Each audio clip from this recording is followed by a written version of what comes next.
Olá pessoal, estamos aqui em mais um LuaCast e hoje nós vamos falar sobre musicoterapia com a tia Elvira. Obrigada pelo convite, Luísa. É um prazer, um privilégio estar aqui com você. Eu sou Elvira, sou musicoterapeuta, com formação em musicoterapia neurológica, especialização em análise de comportamento aplicada, terapia comportamental cognitiva e psicologia do desenvolvimento, mestre em música e também doutora em ciências da saúde pela Universidade Federal de Goiás. E é muito bom você abrir esse espaço, eu fico muito feliz de você abrir esse espaço para que a gente possa falar sobre música, né? Porque quem não escuta música?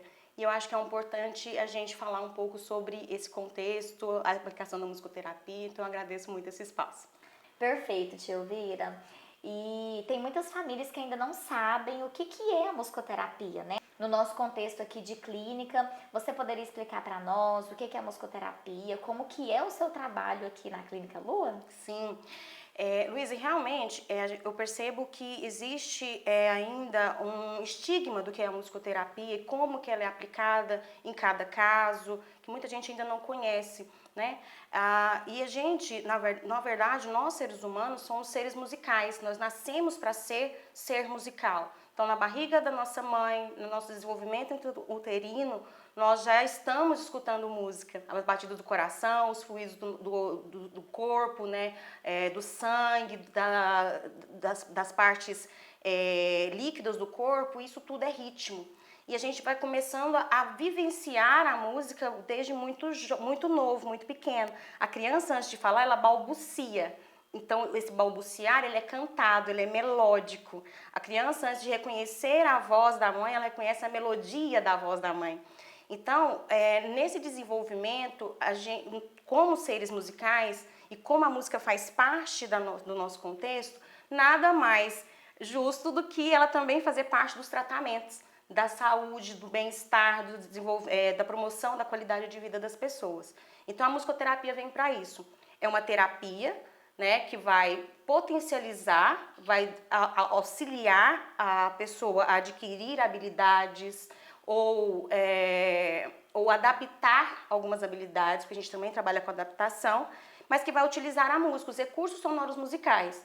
E nisso eu estou falando de canto, eu estou falando de instrumentos, mas eu estou falando de sons do ambiente, eu estou falando de sons corporais, eu estou falando dos ruídos, inclusive, que a gente vivencia no dia a dia, o carro, o liquidificador. Então, tudo isso vai sendo trazido para o contexto do setting musicoterapêutico, para que a gente possa promover, né, a saúde, a habilitação ou a reabilitação de um paciente, de uma pessoa.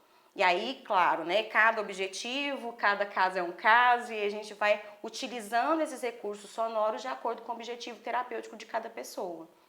Nossa, tia Elvira, a musicoterapia é algo muito importante e, como você disse, também é algo individualizado, como em todas as outras áreas, né?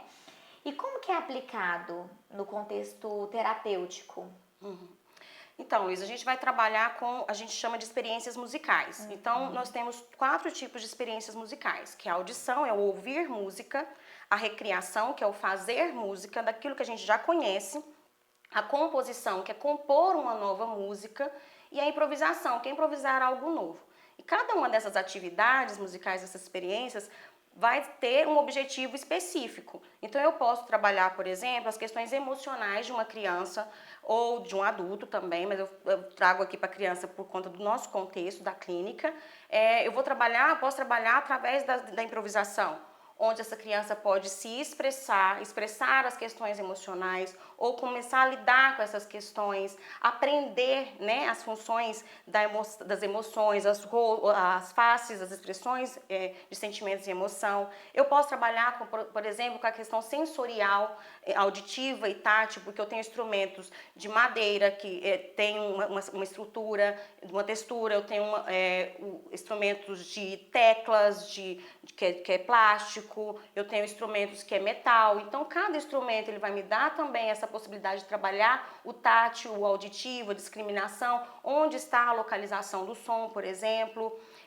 Eu posso trabalhar a questão da aprendizagem, porque a música ela vai trabalhar questões cognitivas muito importantes, como a memória, a atenção, isso vai favorecer na aprendizagem.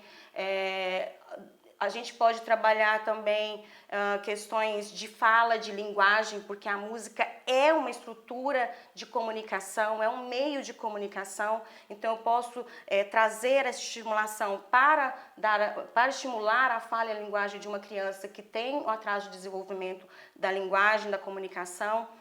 Então, tudo isso vai abarcar o contexto da musicoterapia. Então, eu sempre brinco que a musicoterapia, ela é aquela pessoa assim, tem a equipe multi, né? E aí a musicoterapia tem que ir lá falar assim, gente, o que a gente vai trabalhar agora? Porque a musicoterapia acaba potencializando as outras terapias. Isso que é importante de uma forma que é lúdica e que é da vivência de qualquer criança, porque hoje a criança ela assiste um desenho e tem música, todas muito musicais, ela assiste um comercial, tem muita música, e geralmente as crianças com atraso de neurodesenvolvimento, elas são muito musicais. Elas desenvolvem a musicalidade, um despertar para a música. E isso é um grande reforçador para trabalhar comportamento também. Então, é um universo muito amplo, que a gente pode trabalhar muitas dimensões do ser humano. Nossa, tia Elvira, fantástico. E a musicoterapia, como você nos ensina nas nossas reuniões, ela ajuda muito as nossas crianças ali no dia a dia, né? Então, como que a musicoterapia contribui para as nossas crianças? Eu considero muito importante a gente incluir música no cotidiano da criança. Na escola, em casa. Só que eu sempre reforço, Luísa, que precisa ser música de criança. Né? Criança precisa ouvir música de criança. O que é música de criança? Galinha Pintadinha, Mundo Bita, são estruturas que tenham estrutura para a criança. Não querendo fazer nenhuma preferência por um ou Sim. outro, mas desse universo infantil. Por quê? Porque ele tem estruturas melódicas importantes para a criança. Da mesma forma que a gente tem os marcos do desenvolvimento cognitivo, neuromotor, a gente tem também o marco do desenvolvimento musical. Então, eu preciso que a criança balbucie e comece a cantar. E aí, as cantigas de roda são muito importantes nesse momento dessa fala, né, de adquirir essa fala. Então, eu preciso resgatar isso, porque tem similaridades com a voz materna, tem similaridade de lembrança do ninar da criança, e isso é importante a gente resgatar. Além de todo o universo, da complexidade do conteúdo da música, né? E aí, essa música ela pode ser inserida de diversas formas. A mãe, por exemplo, gente, eu acho que é importante a mãe, o pai, ter momentos musicais de explorar um instrumento, ainda que seja um brinquedo, mas que tenha a função de instrumento, porque muitas das nossas crianças ela tem um brincar ainda não funcional, né? E o instrumento também vai ajudar nesse brincar funcional. Então, manusear instrumento, nisso também a gente vai trabalhar questões de timbres, de cores, porque os instrumentos são muito coloridos. E isso de uma forma assim, lúdica, de brincadeira mesmo. Vamos brincar, vamos fazer barulho em casa, né? E o cantar. É muito importante esse cantar. E esse cantar ele pode ser lavando a louça, enquanto você está lavando a louça ali, a galinha pintadinha, e ele completar, por exemplo, ou no carro, ao invés de colocar o DVD no carro, né, alguma coisa assim, um vídeo no carro, canta com a criança no carro, no trânsito, né, onde a criança pode escolher a música que vai cantar naquele momento, e a criança vai completando, você para, ela completa. Isso também estimula o vínculo afetivo, né, entre as famílias, e estimula memória, linguagem, e são coisas que podem ser feitas assim, dirigindo, tomando banho, né, dando banho na criança, vestindo a roupa, e a gente pode trabalhar, quando for vestir a roupa, uma música que tenha a ver com o corpo, né, as partes do corpo. Na hora do banho também. Exatamente. E isso é muito importante porque a criança vai adquirindo outras funções que não musicais, que é o grande objetivo da musicoterapia. Ela é a utilização da música para objetivos não musicais. Né? Então, eu não quero que a criança saia cantando ou tocando instrumento, mas eu quero que a criança saia pegando no lápis. Então, por isso que eu ponho uma baqueta para ela.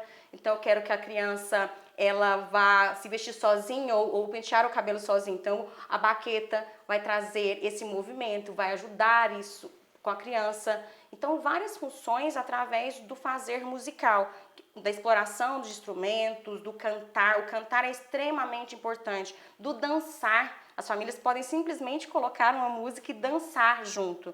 E não precisa ser muito tempo, Luísa. Pode ser pouco tempo no dia a dia, pode ser 3 minutos, 5 minutos. Esse dançar é importante para o desenvolvimento da psicomotricidade. Essa criança vai pular, ela vai para frente, ela vai para trás, ela vai para direita, ela vai para esquerda, ela sobe, ela desce. E isso também estimula a psicomotricidade. Então a música ela é riquíssima no nosso dia a dia e não é difícil de inserir, porque realmente a gente pode fazer isso com as nossas crianças, trabalhando outra coisa que ali a gente já está fazendo no nosso dia a dia. Nossa, tia Elvira, e inclusive nós aqui na clínica nós utilizamos muito a música como reforçador, como você sempre nos orienta, né? Nós temos alguns pacientes que a partir da música se sentem extremamente reforçadas e conseguem ali estar mais motivadas para realizar as atividades que são as demandas que são propostas durante o atendimento, né? Eu acho importante as outras terapias utilizarem a música também. Justamente por isso, Luísa, é um trabalho que vai complementar, vai ser reforçador, vai estimular a criança, fica lúdico, mas ao mesmo tempo é sério, né? É ciência. Então, e é isso que é importante pra gente, principalmente trabalhando com criança, né? Não pode ficar, nossas crianças, elas passam muito tempo em terapia, né? Então, ela tem a escola, ela tem a terapia e é necessário, né, no tratamento dela. E que isso ficando o quanto mais lúdico, mais prazeroso para a criança. Existem bases neurocientíficas, Luísa, desse prazer musical. Então, quando o ser humano tem prazer na atividade musical, é liberado dopamina, endorfinas. Então, isso vai diminuir, por exemplo, o estresse, a ansiedade, vai favorecer, por exemplo, a diminuição de dor, né? Então, a gente já teve crianças que chegam, né, falando de dor ou de algum mal-estar e que quer ficar no atendimento. Por quê? Porque ele acaba não vendo o que está acontecendo e é um grande reforçador. Né, porque as crianças elas realmente amam os instrumentos, né, e toda essa magia que é a música. E principalmente sendo trazido de forma tão leve. Que eu acho que é importante também a gente trazer essa música dentro de um contexto, dentro de ciência, Luísa. Isso eu gosto de afirmar, às vezes eu pego o estagiário, eu sempre gosto de afirmar que a gente tem uma ciência, não é fazer musiquinha. Eu faço música para isso. Não é só, igual muita gente brinca, você só brinca com a criança, você só canta com a criança, não é só a música, né? Exatamente, e isso é importante, né? A gente entender que tem toda uma estrutura por detrás, tem neurociência envolvida nisso, tem neuroplasticidade, então é um trabalho muito sério. Né? E isso é importante a gente pensar, porque é muito comum ainda a gente pensar que é só aulinha de música. Isso. Né? E não é só aulinha de música. Ela complementa mesmo a musicoterapia. Se você, como psicólogo, chega em mim e fala assim, eu preciso trabalhar tal função, tal comportamento, tal questão com essa criança. Dá para inserir na musicoterapia? Dá. Sim. Lembrei de um caso nosso que nós trabalhamos em reunião, de um paciente específico que estava com dificuldade em pegar o lápis, na questão do pegar mesmo o lápis. E através das suas sessões de musicoterapia, você pegou um instrumento específico que tinha o mesmo material do lápis e também o mesmo formato do lápis. E começou a estimular essa criança e em pouco tempo, a criança nas outras terapias já começou a apresentar uma facilidade nessa pega. Então, através da musicoterapia, nós tivemos um avanço muito grande em uma habilidade que nós estávamos trabalhando em sessão de outros terapeutas, né? Sempre dá para contextualizar. Sim. Porque a gente acha assim, tá tocando um tambor com a baqueta. Essa baqueta tem muito similar ao lápis. Isso. E eu posso usar um lápis como baqueta. Perfeito. Né? Então, que foi o que aconteceu. Exatamente. Inclusive. Então, isso vai fazendo com que a criança perca o medo. Talvez ela tinha um medo, talvez ela tinha alguma coisa, uma aversão, né? Isso. Então, vai tirando, porque ficou lúdico, não foi problemático para mim ali. Então, aqui também não vai ser. Né? Então, isso é importante, porque dá para a gente generalizar na musicoterapia. E é o que é mais difícil das pessoas entenderem. Né, de que não é só uma musiquinha, o cantar, o tocar. A sessão de musicoterapia é muito lúdica, né? É uma eterna brincadeira, eu sempre falo com os meninos isso. Eu rio muito com os meninos, então sempre tem um som de risada, porque é divertido, mas tudo tem uma função. Isso. Se escolhe um instrumento X... Existe um porquê. Por existe o porquê daquele instrumento. Exatamente. Né? E isso que é o importante. E isso que é o diferencial do musicoterapeuta, Luísa. Porque talvez um outro profissional utilize a música, mas sem esse conhecimento prévio que cada tipo de instrumento para uma criança específica, para desenvolver uma habilidade específica, o instrumento ele tem um peso, ele tem um formato. Então não é toda criança ainda que tem prensa. Então eu preciso pensar nesse instrumento. Então eu tenho esse sino aqui. Esse sino ele é mais difícil de tocar do que o de bater ou de percutir. Então eu preciso escolher isso para a função que eu vou dar para a criança. Então o musicoterapeuta ele vai pensar neurocientificamente dentro das estruturas da psicologia do desenvolvimento o que ele vai usar para desenvolver cada habilidade da criança. Isso é muito específico. Então, é muito diferente de um outro profissional utilizar a música, que faz muito efeito, obviamente, mas é muito específico esse trabalho do musicoterapeuta. Perfeito, Elvira. E também, outra questão, nós temos muitos pacientes com dificuldades na fala, com questão de ecolalia. A musicoterapia também ajuda nessa questão em específico, né? Sim, Luísa, ajuda muito. Porque a gente está trabalhando com 2 hemisférios, Sim. Certo? E a linguagem, a comunicação, principalmente a fala, ela trabalha os 2 hemisférios, né? Então, eu preciso da parte motora da fala e eu preciso da parte melódica da fala. Então, não é só... e também a motora para trazer a fala, para falar, né? A articulação, né? As fonos, a questão da motricidade oral, né? E a gente precisa também da aquisição da memória, de resgatar, né? A função de alguma coisa, da memória, que objeto é esse, qual é essa palavra. Então, a gente envolve todo o cérebro na fala. E assim como na música. Quando o fazer musical, o simples fato de ouvir música, nós estamos estimulando ao mesmo tempo 64 áreas corticais diferentes. Então, eu vou estimular o lobo pré-frontal, o córtex motor, eu vou estimular a questão da memória dentro do cérebro, vou fazer conexões entre o hemisfério esquerdo e direito, né, através do corpo caloso, e isso vai facilitar na aquisição da linguagem e na estimulação da fala. Então, um dos treinos que a gente faz muito aqui, Luísa, é, por exemplo, né, a criança está aprendendo a falar, digamos assim, e aí ela ainda tem dificuldade, por exemplo, na consciência fonológica. Então, o ritmo vai me ajudar a trabalhar junto com a fonoaudiologia, essa consciência fonológica. Então, eu preciso falar pato. E a criança, às vezes, só fala o to, ou só fala o pá. Então, quando eu bato no tambor, pá, to, é um treino. E aí a criança vai começar a entender que são dois fonemas. E aí a gente vai utilizar depois 3, vai utilizar em frases. E para essa fala não ficar mecânica, que costuma ficar, né? A gente vai trabalhar as entonações melódicas. Então, pá, to. Então a gente vai trabalhar também a melodia. Pá, to, para que tenha entonação. E depois isso numa frase.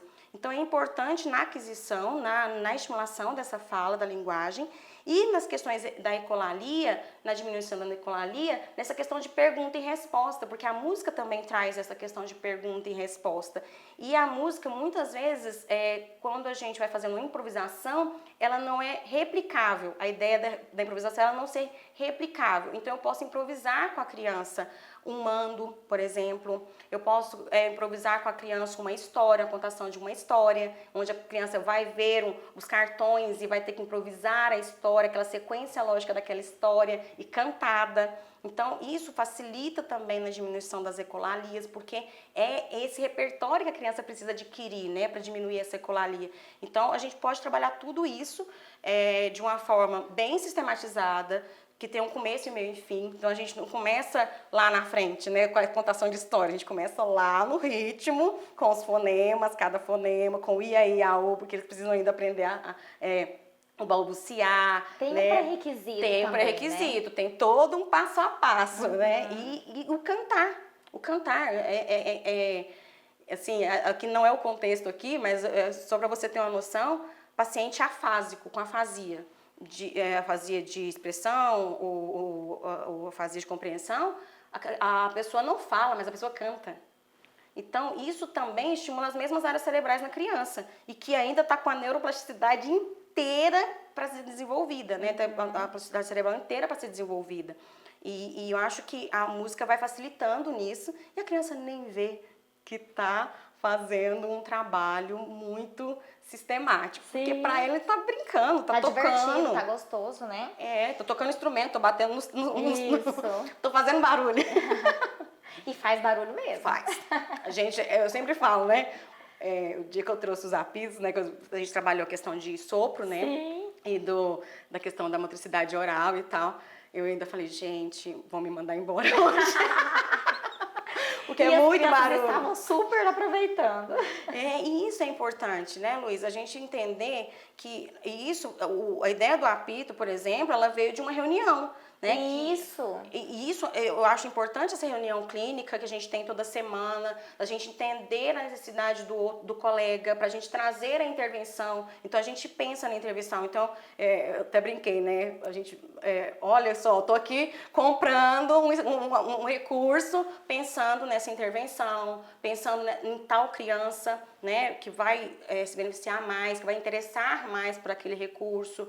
E dentro das nossas reuniões, eu vejo muito isso. Então, uma terapeuta trouxe, né, essa dificuldade do soprar do paciente, das questões respiratórias do paciente. E eu, na verdade, fiz a proposta para um paciente e quando eu vi, todos precisavam da mesma habilidade, de criar a mesma habilidade. Sim, sim. Que eu não sabia que outros precisavam, né? E aí, eu acho que foi muito positivo. Mas faz muito barulho? Faz muito barulho. Que bom que eles aproveitaram. Mas eu acho que no final das contas o resultado ele é positivo, sim, né? Totalmente.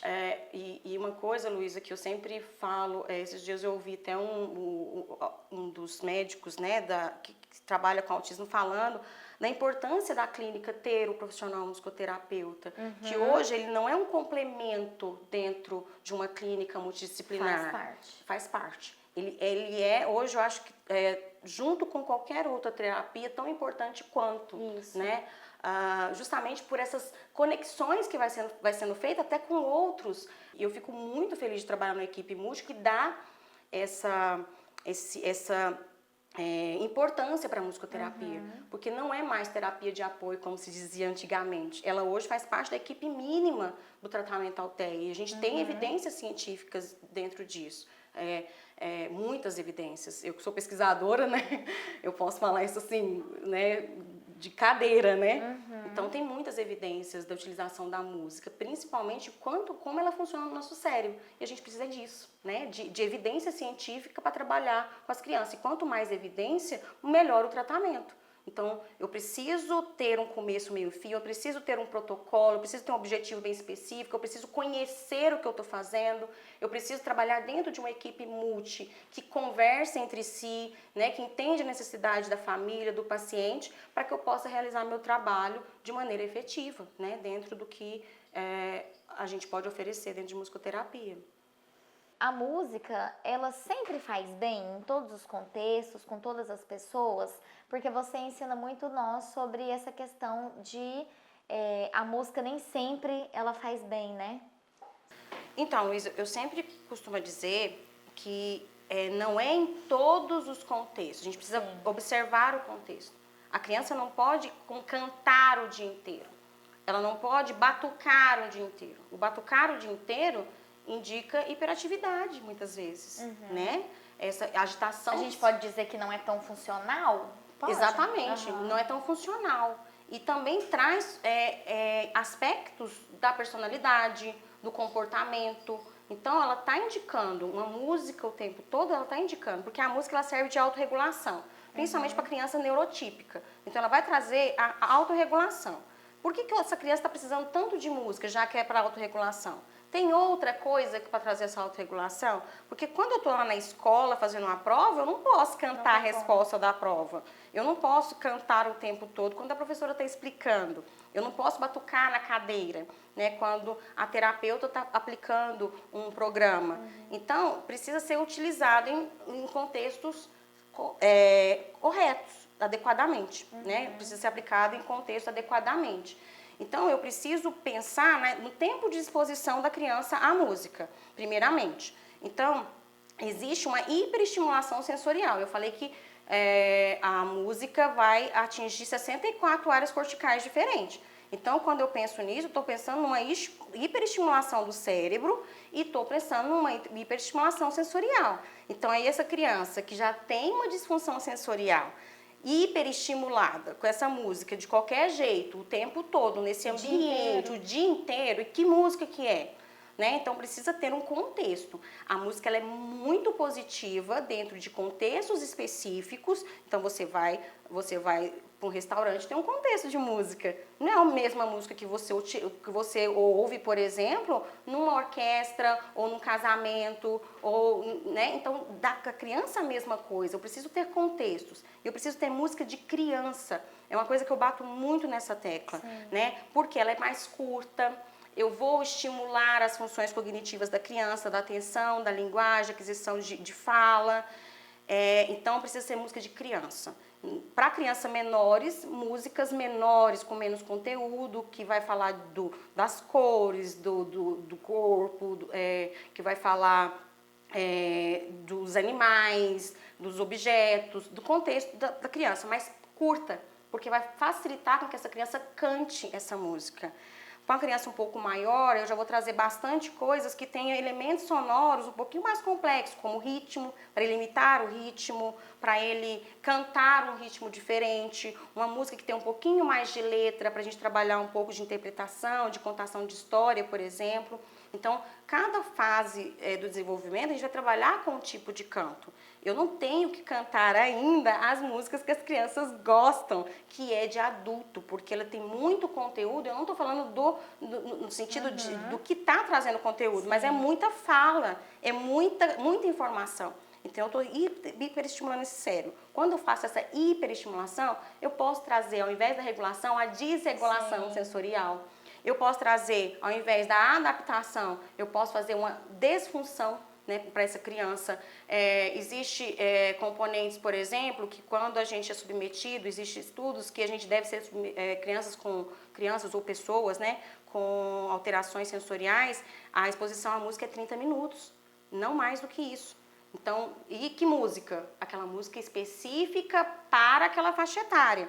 Então, e ela faz mal? Elvira, faz mal. Gera dor de cabeça, pode aumentar a percepção de dor, pode aumentar a ansiedade, a agitação psicomotora da criança. Então, eu tô com uma criança que está muito agitada. Aí eu vou lá e coloco a Ivete Sangalo, né? E aí essa criança vai ficar mais agitada um pouco ainda, né? Então, eu preciso pegar músicas que essa criança vai diminuir essa estimulação psicomotora.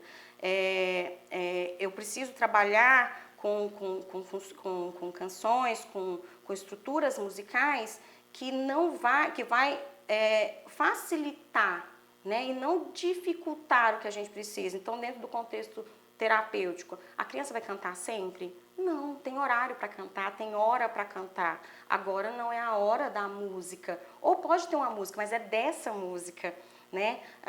Muitas vezes a criança traz aquela música que é uma ecolalia tardia, né? E isso aí é disfuncional. Ela não tem hiperfoco em música, muito pelo contrário, é uma ecolalia tardia, é um comportamento inadequado, né? E aí a gente precisa trazer o porquê, mudar isso. Então eu vou trazer outra canção, outra música. Eu posso até fazer uma paródia em cima naquilo, né? Mas aí também tem um tempo para aquilo, tem um horário para aquilo. Dentro da sessão de musicoterapia, Luísa, a gente divide o tempo de atividades que são com bastante barulho, digamos assim, com muito intensidade sonora, então com bastante instrumento de percussão, vamos bater, vamos tocar alto, vamos tocar baixo. Depois eu tenho um tempo de muito atenção, então eu tenho que prestar atenção. Toda vez que eu falar a palavra pato, eu cantar a palavra pato, vai bater no sino verde. Então eu preciso exatamente desse momento. E também depois eu preciso de um momento de preparar ele para outra terapia. Eu não posso entregar ele para outra terapia agitado, porque às vezes a outra terapia vai precisar da atenção, vai precisar da concentração, né? Então eu não posso também entregar ele para outra terapia agitado. Então muitas vezes eu coloco uma canção, uma música que essa criança vai deitar, eu vou fazer uma estimulação corporal na criança com o instrumento, onde ela vai perceber esse instrumento no corpo, né, tátil, ou ouvir o som. Eu gosto muito de sons de chuva, né, dos instrumentos que traz esse som, e isso vai facilitar com a criança também volte, né, e diminua essa agitação para entregar para outra terapeuta. E aí, imagina se essa criança chega lá na sua terapia, toda agitada lá no precisa de ter esse, e assim é no dia a dia. Eu não posso deixar a criança o dia inteiro ouvindo música indiscriminadamente, que só agita ela, que só deixa ela mais ansiosa, ou que não dá previsibilidade. A gente trabalha com muita previsibilidade, né, com as crianças. E a gente precisa pensar. Música, ela é muito boa, muito boa. Mas mal utilizada, ela pode ser muito ruim, né? É prejudicial. E inclusive pra gente, né? Adultos neurotípicos,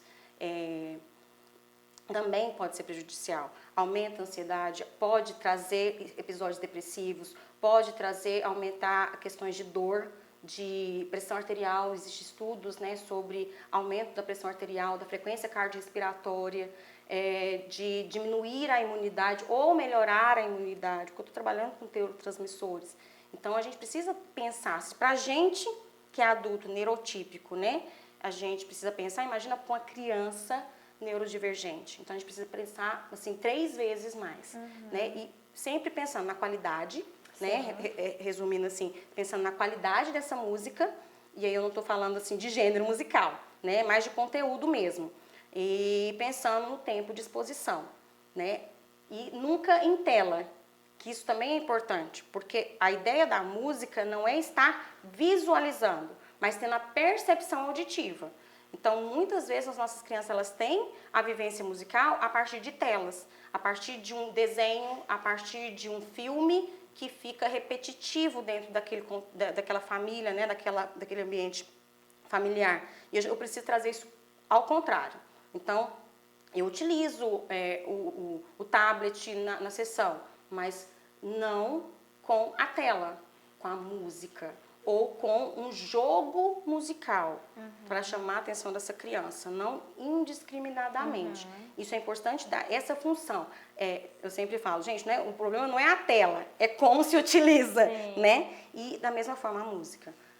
Geralmente, crianças com disfunção sensorial, o indicado é 30 minutos por período, né, alcançando no máximo 1 hora diária de estimulação musical. Isso é sem interação, tá? Porque com a interação, com a família, por exemplo, cantando, com a família dançando, com a família fazendo música junto, isso pode ser um pouquinho maior, porque aí eu tenho o componente de interação social. Já é outra situação. Já é outra situação, porque aí eu vou trabalhar o vínculo familiar, eu vou trabalhar essa questão, né, do conhecimento, dessa aproximação da família. Aí isso é muito importante e aí pode ser uma atividade um pouquinho mais extensa, sem problemas nenhum. E pode ser assim, só o dançar, só o cantar, só o brincar com o instrumento, e que é muito importante, né? existe um teórico que ele fala que a música tem 10 funções, ele descreve 10 funções da música. Então, a função emocional, a função cognitiva, a função social. E essa função social dentro das famílias, Luiz, é extremamente importante. Né? E é uma coisa que pode ser simples de ser utilizada, mas a gente pensar, criança não tem que ouvir música de adulto. Sempre. Eu sempre brinco, assim, eu sempre reforço isso. Criança tem que ouvir música de criança. Tia Elvira, quantas informações importantes que eu acredito que tirou a dúvida de muitas famílias também, né? Então, muito obrigada por cada conhecimento que você nos trouxe, por cada conhecimento que você traz para nós nas reuniões também que nós temos aqui na clínica. E com certeza teremos, é algo muito extenso, né? Falar de musicoterapia também, Muito. assim como outras áreas. Teremos mais episódios, com certeza a gente vai cada vez mais tirar, a intenção é essa, tirar as dúvidas de famílias, trazer conhecimento para as famílias, né?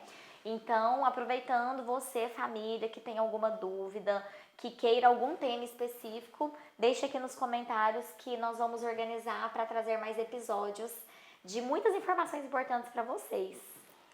Eu que agradeço a oportunidade, o espaço. Foi muito gostoso esse nosso papo. Muito. E estou sempre à disposição. Se você precisar, estou sempre por aqui. Fantástico.